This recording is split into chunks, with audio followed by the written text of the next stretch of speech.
오늘은 전근대 한국사 이외에 조선시대 세계관의 변화, 조선의 건국과 정치 운영의 변화 살펴볼 수 있도록 하겠습니다.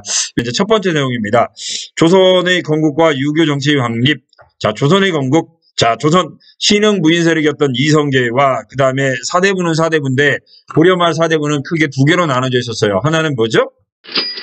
급진개혁파. 급진개혁파는 뭐예요? 고려 안에서의 개혁은 더 이상 의미가 없다. 이제 고려라는 나라는 썩어 빠질 대로 썩어 빠졌기 때문에 이제 고려라는 나라를 무너뜨리고 새로운 나라에서 개혁을 추진해야 된다. 급진개혁파고요. 가장 대표적인 사람이 여러분 잘 아시는 누구예요? 정도전이죠. 정도전이라든가 남은이라든가 이런 사람들이 여기에 해당되겠고요. 근데 이들 급진개혁파는 소수였고요. 대부분은 누구였냐면 온건개혁파였어요. 온건개혁파. 아시다시피 온건개혁파의 가장 대표적인 인물은 누가 될까요? 당연히 누구예요? 그렇죠. 정몽주죠. 정몽주. 정몽주가 온건개혁파의 가장 대표적인 인물이었고요. 이성계는 수적으로는 온건개혁파가 다수예요. 그래서 이들 온건개혁파를 이제 제거했던 이제 마지막 사건이 바로 이제 뭐가 되는 거예요? 선주교에서 이성계의 아들이었던 이방원이가 정몽주를 철퇴로 이렇게 내리쳐서 죽였는데 이때 묻은 피가 아직도 묻어있다. 선주교. 그걸로 유명하고요. 아무튼 조선을 건국했다. 1392년이다. 이때가. 유교 정치인의 확립 과정 볼 수 있도록 합시다. 태조 이성계. 국호 조선이라 했고요. 수를 어디로 옮깁니까? 한양으로 전도를 합니다. 그리고 태종. 그러니까 태조 다음에 정종 있고 태종인데 그건 뒤에 가서 한번 볼 수 여기 이게 딱 보면 나와요. 딱 나와요. 이때 이제 태조가 왕일 때 권력을 장악한 사람이 누구냐면 정도전입니다. 정도전. 아까 급진개혁파였다라고 이야기를 했는데요. 이 정도전이 꿈꾼 세상은 어떤 세상이냐면 정도전은 어떤 세상을 꿈꿔요? 왕 중심이 아니라 재상 중심의 정치를 꿈꿉니다. 왕보다는 누구의 힘이 센 나라? 신하의 힘이 센 나라를 꿈꾸었는데, 요게 이제 누구하고 정치적으로 갈등을 일으키냐면, 실제로 이제 이성계가 왕이 되는데 가장 많은 도움을 주었던 태종 이방원하고 서로 코드가 안 맞죠. 그래서 이제 왕좌의 난이 발생합니다. 왕좌의 난 발생. 이성계입니다. 이성계에게는 와이프가 두 명 있었어요. 하나는 한씨, 하나는 강씨. 첫 번째 와이프였던 한씨가 낳은 아들이 하나, 둘, 셋, 넷, 다섯, 6명입니다. 그 다음에 강씨가 낳은 아들이 2명이죠. 방번과 방석이에요. 정도전은 이 8명의 왕자 가운데 누구를 미냐면은 방석이를 후원합니다. 방석. 아무래도 막내 아들이다 보니까 이 친구가 왕이 되면 왕권이 당연히 강할까요? 약할까요? 왕권이 약해지겠죠. 그래서 왕권이 약해지면 재상 중심의 정치를 펴자. 이게 바로 정도전의 뜻이었던 거죠. 이걸 이제 이방원이 알고 이제 어때요? 난을 일으켜서 정도전 죽이고 방석 죽이고 방번 죽이고 다 죽여버린 거. 이게 1차 왕자의 난이고요. 그리고 나서 이제 왕은 누가 하냐면 방우는 정치에 전혀 관심이 없었고요. 두 번째 형이었던 방과가 왕이 됩니다. 이게 거의 허수아비 왕이었죠. 실권은 누가 가지고 있었으니까. 5번째 하나, 둘, 셋, 넷, 5번째 방언이가 갖고 있었으니까요. 그래서 이 방언이가 실권을 장악을 하자 바로 위에 있던 형 회한대군 방간이, 어떻게 이름들이 다 훌륭하죠? 방간이가 또 여기에 불만을 가져요. 그래서 이제 또 반란을 일으켰는데 얘를 보고 우리가 뭐라 불러요? 2차 왕자의 난이라고 불러요. 2차 왕자의 난은 이제 방원이가 역시 이 난을 진압을 하고 형은 죽이지는 못해요. 아까 방석이와 방번은 다 죽였죠. 근데 형은 차마 죽이지를 못하고 형을 이제 귀양을 보냅니다. 이때 이제 형이 귀양을 간 곳이 어디냐면 저기 점수 소양 가는 데 보면 금상리라고 하는 마을이 있어요. 금상리라고 하는 마을에 이제 형을 귀양을 보냈고요. 그래서 금상리에 가보면 지금도 방간에 무덤이 있습니다. 회한대 군파에. 아무튼 2차 왕자의 난을 진압을 하고 이제 어때요? 이방원이가 직접 왕을 합니다. 그래서 이제 태종이 됐고요. 아까 신하 중심의 나라를 꿈꾸었던 정도전을 죽이면서까지 자기가 왕이 됐잖아요. 당연히 태종은 어떤 정치를 꿈꿔요? 국왕 중심의 정치, 왕권이 강화된 정치를 꿈꾸게 되는 거죠. 사병혁파. 이 당시에 이제 많은 사람들이 군대를 가지고 있었는데요. 그걸 이제 사병을 혁파하고 이 사람들을 다 어때요? 관군으로 흡수를 해버립니다. 육조직계제. 얘는 왕권 강화를 상징하는 거예요. 육교직계제. 그래서 조선의 행정제도를 보면 왕이 있고 그 다음에 의정부가 있고 육조. 말단 행정을 몇 개로 나눠서 처리를 했다. 6개로 나눠서 처리를 했다. 그래서 6개 부서가 있었는데요. 원래는 6조에서 의정부로, 의정부에서 왕에게 이렇게 올라가야 돼요. 그러니까 6조에서 안건을 올리면 요 의정부에 있던 삼정성, 영의정, 자의정, 우의정이 합의를 해가지고 이걸 한번 필터링을 했죠. 필터링을 해서 왕에게 올렸어요.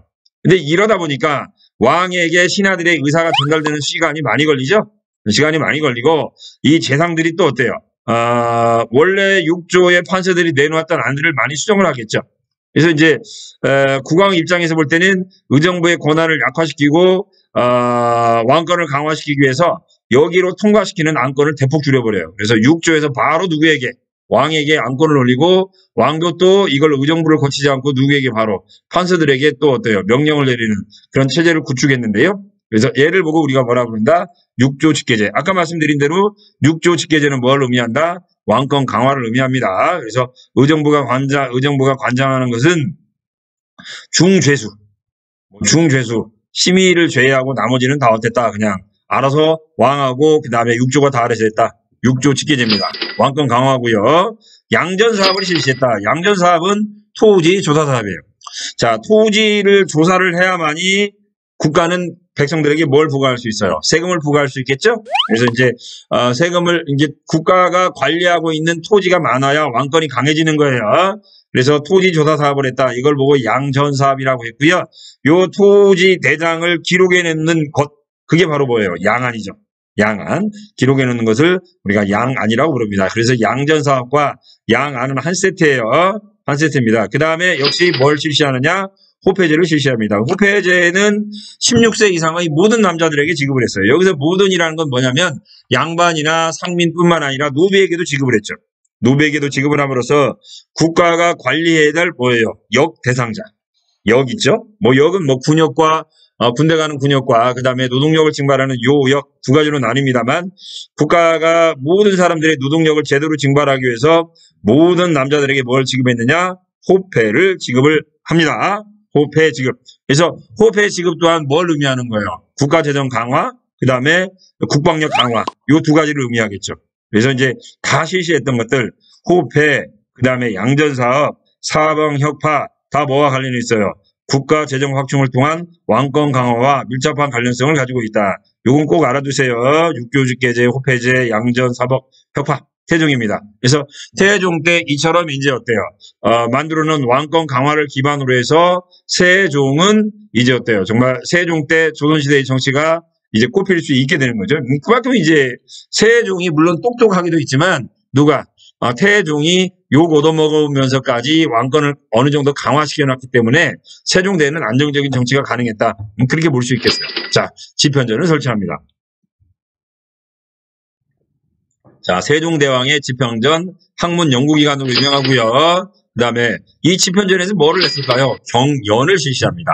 경연 내용 보니까 왕에게 유학의 경서와 사설을 강의해드리고 논의를 받는 제도. 이게 신하가 대표적인 게 이제 홍문관 대제학입니다. 홍문관 대제학이 왕에게 책을 읽어주고 그 다음에 그 책에 나와 있는 내용을 기반으로 한 정책을 토론하는 거. 그게 바로 경연입니다. 경연이에요.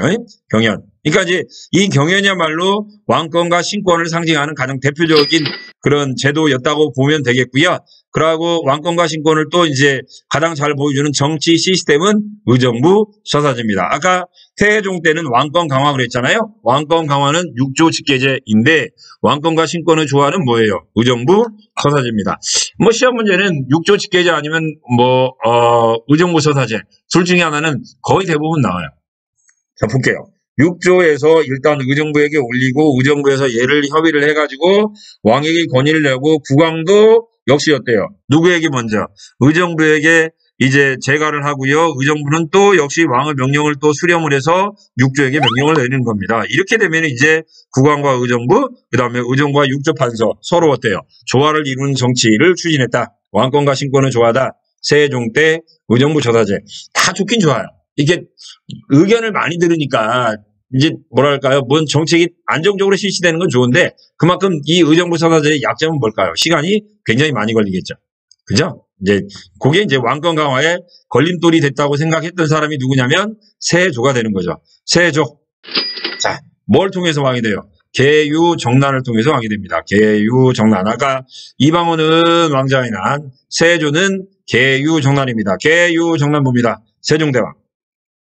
부인이 6명이에요. 와, 진짜 세종대왕은 공부만 잘하는 게 아니라 정말 남자인가 봐요. 아무튼 좀 그랬어요. 부인이 6명이고요. 자녀 밑에 써 있는 거 보이시나요? 와, 고려의 태조 왕건 이래 이렇게 훌륭한 왕이 또 있었어요. 자녀가 18남 4녀입니다. 자그마치 몇 명이에요? 22명이네요. 22명이요. 22명. 이 22명은 이제 소연하고 심씨뿐만 아니라 후공들에게 다 낳은 게 이제 22명이고요. 정식 왕군은 소연왕후 심씨인데 한번 볼까요? 하나, 둘, 셋, 넷, 다섯, 여섯, 일곱, 여덟, 아홉, 10명인데 정식 왕비 가운데 10명의 아들을 낳은 건 요 소원왕후 심씨밖에 없어요. 이게 어떻게 보면 부금술이 조선시대 왕 가운데 가장 뛰어났는데요. 이 가운데 왕을 누가 하냐면 큰아들 문종이 왕을 해요. 문종은 태자만 10년을 합니다. 이 세종이 뭐 이래저래 뭐 병도 많이 앓았고 뭐 또 했다고 하지만 그래도 어때요? 왕을 상당히 오래 했죠. 그래서 문종 태자만 10년 하다가 왕이 죽자마자 시름시름 앓다가 죽어요. 왕이 된 지는 왕은 뭐 불과 10년 정도밖에 못 해요. 그래서 이제 문종이 시름시름 앓고 죽자 문종의 아들이 누굽니까? 노산군, 단군이 왕이 되죠. 단군이 왕이 되는데 이제 단군이 이제 어린 나이에 왕이 되자 이제 어때요? 수양대군이 왕을 욕심을 낸 거죠. 왕을 욕심을 내면서 단종을 죽이고 왕이 된 거. 그게 바로 뭐예요? 개유정난이죠. 옛날에 영화 한번 나왔었는데 관상이라는 영화요. 그런데 수양대군이 이때 본인이 왕이 되기 위해서 뭐 금성대군도 죽이고 뭐 광평대군도 죽이고 무수히 많은 동생들을 죽입니다. 조카뿐만 아니라 무수히 많은 동생을 죽이면서 왕이 됐죠. 그리고 나서 이제 왕권 강화에 걸림돌이 된다고 생각했던 집현전 없애버리죠. 집현전을 없앤 이유가 뭐냐면 우리 사육신 아시죠? 사육신. 세조가 왕이 되는데 6명의 신하들이 반대를 하죠. 근데 이 사육신들이 다 어디 출신이에요? 집현전 출신이에요. 쉽게 변하는 음식, 숙주나물, 신숙주를 제외하고는 집현전 출신들이 다 반대를 합니다. 세행육신, 사육신. 그러자 자기가 왕이 되는데 이제 어때? 걸림돌이 됐던 집현전 없애버리고 경연도 폐지를 해버립니다. 뭐 맨날 경연 열어봐야 무슨 이야기 할까요? 어떻게 신하가 왕을 죽이고 왕이 됩니까? 이건 뭐 군왕의 뭐 도리가 아닙니다. 맨 이런 이야기 하니까 경연도 없애버린 거죠. 그리고 이제 어때요? 육교 직계제를 실시하면서 왕권 강화를 추진합니다. 자, 요게 세조고요. 그러니까 세조는 세종과는 정반대죠. 그 다음에 이제 성종 때 다시 홍문관을 설치를 해요. 홍문관. 이 홍문관은 집현전이에요. 집현전인데 지가 할아버지가 없앤 거 다시 만들지는 못하잖아요. 그래서 이제 홍문관이라고 했던 거고요. 그 다음에 경연을 다시 강화합니다. 그러니까 세조와 성종은 세조보다는 누구하고 많이 비슷해요? 세종과 많이 비슷하죠. 그죠? 그리고 경국대전을 반포합니다. 경국대전을 만들기 시작한 건 세조고 얘를 완성을 한 건 성종대죠. 성종대. 그래서 경국대전이 의미하는 건 뭐냐면 조선이라는 나라가 드디어 뭐에 의한 통치를 하는 나라, 법에 의한 통치를 하는 나라가 됐다는 걸 의미하는 겁니다. 경국대전이요. 자, 내용 봤던 거고요. 자, 요건 이제 한번 또 이야기를 할 겁니다. 그 다음에 여기까지 볼게요. 통치체제 정비까지 한번 저희가 살펴볼 수 있도록 하겠습니다. 자, 중앙정치 조직 조선에 자, 의정부 최고 합작기구로서 여기에는 누가 있어요? 최고 높은 사람 영의정, 좌의정, 우의정이 있고요. 그리고 그 아래 뭐가 있어요? 말단 행정을 담당하는 6조가 있었죠. 6조는 뭐예요? 이호, 예명, 형봉. 자, 행정을 몇 개로 나눠서 처리했다? 6개로 나눠서 처리했다. 인사, 그 다음에 호조, 재정. 예조가 할 일이 되게 많았다고 그랬죠. 우리 이거 어디서부터 한번 봤어요? 이거. 그렇죠. 발해거 삼성육부 보면서 그때 한번 봤었잖아요. 의례, 교육, 외교. 굉장히 많이 했고요. 병조, 군사, 그 다음에 형조, 법률, 그 다음에 공조, 뭐 건설, 토목. 요걸 담당했다. 그래서 행정 업무를 6개로 나눠 처리했고요. 그래서 왕, 의정부, 6조. 이게 행정의 기본 틀이에요. 행정의 기본 틀이고요. 자, 여기 사헌부, 사관원, 홍문관 있죠. 왕권을 견제하는 기관이죠. 왕권을 견제하는 기관 3사가 있었고요. 여기 있네요. 사헌부, 관료의 감찰과 통기단속. 사관원, 왕이 옳지 못한 처사나 과오를 비판하는 행동. 그 다음에 홍문관은 뭐예요? 경연을 하는 곳이었죠? 경연을 통해서 왕을 견제하는 기관. 요 3개, 3사. 그런데 사헌부와 사간원, 요 둘을 해가지고 또 뭐라고도 부르냐면 양사라고도 불러요. 양사. 아무래도 이제 왕권을 견제하는 역할은 요 둘이 많이 했으니까 또 그런 말을 하는 거죠. 자, 그래서 요 3사는 왕권을 견제하는 기관이었죠? 이에 비해서 승정원, 여기 왕권을 견제했던 역할 3가지 이야기를 하고 있네요. 간쟁, 봉박, 서경. 간쟁은 왕을 잘못, 그 다음에 봉방은 왕이 명령을 내린 걸 거부하는 거예요. 신하들이. 대단하죠. 서경은 만약에 예를 들면 왕이 저를 전라북 도지사로 임명했어요. 이걸 3사 관리들이 안 됩니다 라고 반대하는 거죠. 서경입니다. 요 세 가지. 간쟁, 봉박, 서경도 우리 국사 교과서에서는 안 나올 건데 좀 거서기에서는 나와요. 이제 능력검정이라든가 이런 데서는 좀 나오니까 우리 용어 알아둘 수 있도록 하고요. 얘는 이제 왕권 견제하는 거고 왕권 강화시켜줬던 거 승정원과 그다음에 의금부가 있어요. 승정원은 왕명출납, 왕실 비서기관이에요. 비서기관. 그래서 우리 조선시대 사극 보면은요, 왕이 잠자고 있는데도 운묵에 앉아있는 애들 있죠. 항상 왕이 그림자 역할을 했던 사람들. 그 사람들이 누구냐면 왕실 비서기관이었던 승정원의 관리들인데 얘를 보고 뭐라고 그러냐면 우리가 승지 그래요. 승지. 승지가 왕에 가장 가까운 데 있고 우리 흔히 뭐 왕 옆에 있으면 가장 옆에 있는 사람 누구 그러면 흔히들 뭐예요? 내시 그러는데 내시는 밖에 있어요. 문 밖에. 문 밖에. 그래서 오토도어록 있죠. 그 역할을 하는 게 바로 누구예요? 승지들이 아니야. 내시들이잖아. 뭐야 영의정남 씨요 하면서 자동으로 쫙 열리잖아요. 그죠? 아무튼 왕의 손과 발을 역할을 했던 그 승지들 승정원이고요. 그 다음에 의금부 있어요. 의금부. 왕이 사법부 기관입니다. 그래서 여러분들 사극 같은 거 보다 보면 사약 내리는 사람이 있죠. 빨간 옷을 입고 가요. 여기 깃털 꽂고요. 그 사람들을 우리가 뭐라고 부르냐면 의금부 도사라고 불러요. 의금부 도사. 왕권 강화인 거죠. 한성부, 춘추관은 뭐예요? 춘추관은 역사 편찬하는 기관이고요. 성균관은 뭐예요? 중앙교육기관이었죠. 자, 이처럼 행정의 기본은 이루어졌고요. 그 다음에 지방입니다. 고려시대의 행정구역은 5도 양계 그랬죠. 그래서 5도는 일반 행정구역, 양계는 우리 군사행정구역 그랬잖아요. 자, 조선시대 때는 8도 하나입니다. 자, 그리고 여기에 파견된 장관은 우리가 관찰사라고 불렀고요. 그 밑에는 부목 군현에 수령을 파견을 했어요. 그런데 고려시대와 좀 다른 점. 고려시대는 뭐예요? 수령을 파견한 주현보다 파견하지 못한 숙현이 더 많다고 그랬죠? 그런데 고려시대 때, 아니 조선시대 때는 모든 군현에 뭘 파견해요? 수령을 파견합니다. 이거 고려시대 거하고 비교가 되니까 반드시 알아두시고요. 그 다음에 수령은 지방의 행정, 군사, 사법 모든 권한을 다 행사를 했어요. 나중에는 이제 우리가 가보개혁이라는 거 들어보셨잖아요. 가보개혁 되면 이제 사법권이 사라지게 됩니다. 사법권. 그러면서 이제 재판소가 따로 생기게 되겠죠. 그 다음에 향리들이 있죠. 수령의 업무를 보좌하는 사람 향리들이 있었는데요. 고려시대보다는 권한이 커졌을까요? 약해졌을까요? 당연히 약해집니다. 약해집니다. 그 다음에 자 유향소, 향청이 있는데 이 향청은 지방사족의 자치기구. 이제 나중에 우리 사족이라는 것을 우리가 나중에는 뭐라고 부르냐면 사림이라고 부르는데요. 이들 사림 세력들이 이제 어때요? 수령을 보좌하고요. 그 다음에 향기를 감사했던 기관 유향소라는 게 있어요. 유향소라는 기관. 이건 향촌 자치기관입니다. 향촌 자치기관. 이 유향소를 서울에다도 두어요. 서울에다도 두어요. 그걸 보고 우리가 뭐라 불러요? 경제소라고 이야기를 했던 거죠. 경제소. 요건 뭐 안 나오니까 시험 문제는 안 나올 텐데 쌤이 나중에 여기 PPT에다가는 정리를 해놓을게요. 경제소라는 걸 또 설치를 합니다. 경제소. 자, 군사제도입니다.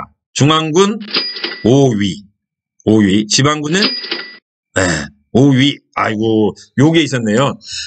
조선시대 때에는 양인 계명제라는 것이 있어요. 역시 교과서에는 없어서 제가 별도로 정리를 한 건데요. 양인 계명제는 모든 양인들은 다 군대 간다예요. 16세에서 60세 사이에 모든 남자는 군대를 가야 됩니다. 양인 계명제인데 여기에 누구는 빠져요? 천민은 군대를 안 갑니다. 천민은 군대를 안 가요. 그 대신 천민은 군대를 안 가는데 누구는 갔다는 이야기예요. 모든 가운데 양반은 처음에는 조선도 양반들도 군대를 갑니다. 그런데 나중에는 양반들이 군대에서 어때요? 빠지게 되고 조선 후기가 되면 맨 처음에는 빠졌던 천민이 슬쩍 들어가게 되는 거죠. 이제 군대로. 아무튼 양인 계명제 모든 양인들은 군대 가는 걸 원칙으로 했고요. 요런 이제 의무병제를 기반으로 만들어진 게 이제 지방군인데요. 병영과 그다음에 수용으로 나눠집니다. 5위. 중앙군은 5위예요. 고려시대 때는 2군 6위 그랬잖아요. 그리고 고려시대 때는 중앙군은 직업군인이었지만 조선시대는 다 똑같이 거의 대부분은 뭐예요? 의무병입니다. 직업군인, 세습적인 직업군인은 없었어요. 고려시대의 중앙군은 세습적 직업군인, 조선시대 때는 세습적 직업군인은 없습니다. 세습적 직업군인이 없다는 이야기는 무슨 이야기일까요? 그렇죠. 조선시대 때는 과거에 뭐가 실시가 돼요? 그래서 묵과가 실시가 됩니다. 고려시대에는 묵과가 없다고 그랬죠. 왜? 세습이었으니까요. 세습인데 어떻게 뽑아요? 뽑을 수가 없잖아요. 자, 관리등용제도, 과거, 음서, 선거가 있는데 고려시대에는 음서가 차지하는 비중이 컸지만 조선시대 때는 음서가 차지하는 비중이 확 줄어듭니다. 그리고 고려시대 때는 5품 이상이었지만 조선시대 때는 2품 이상이 되다 보니까 비율이 확 줄어든 거죠. 그래서 조선시대 때는 거의 대부분 뭘 통해서? 과거를 통해서 관직에 진출합니다. 자, 종류, 문과, 그 다음에 무과. 아까 이야기한 대로 무과도 있었다고 그랬죠? 왜?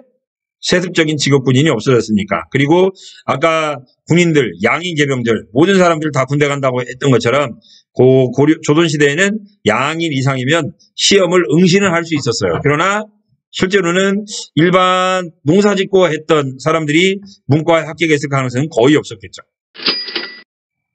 자, 문과. 자, 소과와 대과로 구분되고요. 일단 대과 시험을 보려면 소과 시험에 합격을 해야 돼요. 생원과 진사과로 나누는데요.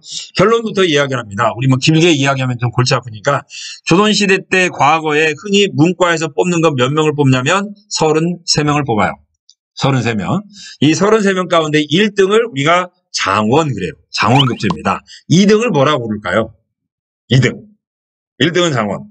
2등은 나중에 이제 그건 수업 시간에 물어볼 테니까 혹시 이제 동영상 열심히 본 친구들은 1등은 장원급제 어디서 많이 들어봤잖아요. 2등, 3등은 뭐라고 하는지 한번 우리 살펴볼 수 있도록 하고요. 1등은 장원, 2등, 3등 그렇고요. 그 다음에 이제 33명을 갑, 을, 병으로 또 나눠요. 갑, 을, 병. 그래서 똑같은 과거에 시험에 합격했지만 장원은 6품으로 시작하고요. 병은 9품부터 시작해요. 그러니까 똑같은 33등 안에 들었지만 누구는 6품, 누구는 9품. 시작점이 굉장히 다르죠. 문과는 몇 명 뽑았냐면 28명을 뽑았어요. 28명. 우리 이순신 장군 있죠. 이순신 장군은 28명 가운데 22등으로 합격을 해요. 22등으로. 그래서 역시 문과도 1등은 6품인데 병과는 9품부터 시작해요. 이게 이순신 장군도 9품부터 시작했죠. 와, 이때 이순신 장군하고 같이 과거에 합격했던 친구 가운데 한 명이 윤관이죠. 윤관이 아니라 누구죠? 원균이었죠. 원균. 이게 원균은 거의 급제를 합니다. 이게 시작점이 달랐던 거죠. 잡과. 기술적입니다. 아까 과거 시대 양인들도 과거 시험을 볼 수 있었다고 했지만 양인들은 문과는 거의 없고요. 문과와 특히 이제 기술관, 잡과에 많이 응시를 했는데요. 잡과는 뭐 의학, 법학, 뭐 수학, 그 다음에 지리학, 이런 것들을 잡과라고 그래요. 이게 요즘 의사 되려고 하는 친구들은 옛날에는 잡과 시험을 보는 잡인이었죠. 잡인이었어요. 조선시대 때는 이제 기술직이 천시됐었으니까요. 그 다음에, 과거에 합격하면 증서를 나눠주잖아요. 증서. 아까 뭐가 있다고 그랬어요? 하얀 거와 빨간 게 있는데, 이 생원 진사, 속과에 합격하면 하얀 거.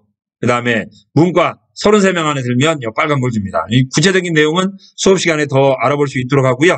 그 다음에 교육부입니다. 자, 중앙에는 성균관, 그 다음에 사부학당. 얘는 중등교육기관이고요. 지방에는 뭐가 있었어요? 향교가 있었어요. 자, 요건 이제 아까 이야기했던 거, 사부학당, 중등교육기관입니다. 향교, 여기서 공부를 해가지고 속과시험을 봅니다. 속과시험을 보는데 속과도 아무나 합격하는 게 아니라 여기 뭐예요? 전국적으로 생원 진사를 약 700명 뽑아요. 700명. 안배를 해서. 이 700명들 가운데 이제 대학 입학 자격을 주는데 그게 바로 성균관입니다. 성균관에는 입학할 수도 있고 안 할 수도 있어요. 그러나 대과 시험을 보려면 반드시 속과 시험에 합격은 해야 돼요. 그러니까 뭐 서당 다니다가 대과 시험 이건 없어요. 뭐 사부학당 다니다 대과 시험 없어요. 여기 졸업하고 속과 시험에 합격을 해야 일부는 성균관에 가서 대과 시험을 보거나 아니면 속과 생원 진사 자격을 가지고 바로 이제 어때요? 대과 시험을 보거나 그랬던 거죠. 33등 안에 들어야 됩니다. 전국적으로 33등 안에 드는 거니까 뭐 엄청 힘들었겠죠. 엄청 힘들었어요. 아까 보니까 문과 28명이요. 자, 요건 나중에 볼 수 있도록 하겠습니다. 자, 이번 시간은 여기서 마칩니다. 자, 고마워요.